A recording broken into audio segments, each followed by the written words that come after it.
지난 30년 동안 내전이 이어져 온 콩고 민주공화국에서는 최근 M23 반군이 공격적으로 동부 지역을 점령하며 사태가 격화됐습니다.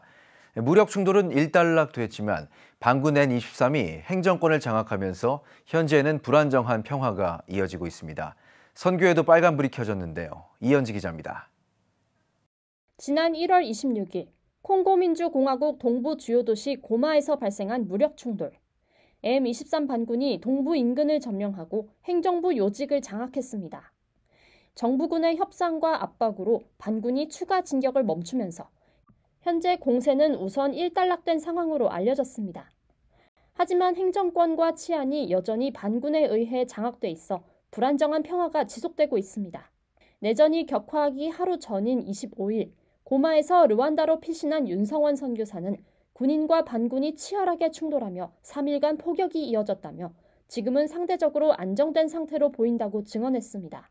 아주 위험한 상황들은 좀 지나갔습니다. 총으로 난사를 하고 포를 쏘고 민간인까지 포함해서 많은 사람들이 죽는 일들은 한 3일 정도 끝이 났기 때문에 일상처럼 돌아간 것처럼 보입니다.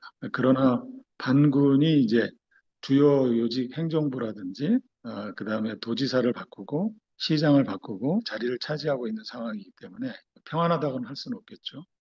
이번 충돌로 인한 사망자는 현재 7,000명 이상, 강제 이주민은 수백만 명에 달하는 것으로 알려졌습니다. 지난 1월 26일 반군이 고마를 점령할 당시 폭격으로 교도소가 무너져 4천여 명의 죄수가 탈출하는 사건이 발생했습니다. 탈옥한 죄수들이 여성 수감자들을 집단 성폭행하고 방화해 165명이 목숨을 잃었습니다. 윤성원 선교사는 반군과 범죄자들이 뒤섞여 도시에 무질서가 퍼졌다며 고마의 교회 건물도 폭격을 맞아 지붕이 무너졌다고 말했습니다. 현재 국제사회는 콩고민주공화국 내전에 미온적인 태도를 보이고 있습니다. 민주콩고 정부는 유엔 평화군이 실질적인 역할을 하지 못한다며 철수를 요구했는데 유엔군이 북키부주에서 철수하자 그 빈자리를 반군이 차지한 상황입니다.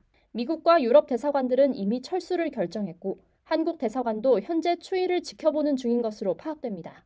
임한중 선교사는 국제사회가 적극적으로 개입하지 않는 한 내전이 다시 촉발될 가능성이 있다고 경고했습니다. 임 선교사는 M23 반군이 콩고 전역 해방을 선언하며 수도 킨샤사까지 점령할 계획을 공언했다며 거리상 실제로 군대가 진격하긴 어렵지만 테러와 정부 요인 암살을 통한 정권 교체 시도가 우려된다고 전망했습니다. 동부 지역뿐만 아니라 수도 킨샤사 안전도 보장할 수 없는 상황이란 겁니다. 반군의 어떤 주력 부대가 킨샤사까지 오는 건 불가능할 겁니다. 콩고강이 수로로서 역할을 할 수가 없고 또 밀림이 광범위하게 펼쳐져 있기 때문에 눈으로는 올 수가 없습니다. 특공대라든가 또 테러리스트라든가 혼란을 조성하고 어떤 정권을 탈취하려고 하는 그런 시도를 하지 않을까.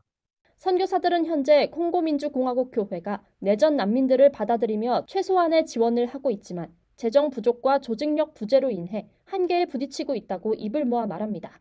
전쟁의 여파로 난민촌이 급증하고 있지만 콩고 교회들은 난민을 수용할 기반 시설이 부족한 상태입니다. 선교사들은 반군 M23이 세력을 확장하게 된다면 반기독교 정책도 악화할 수 있다고 우려했습니다.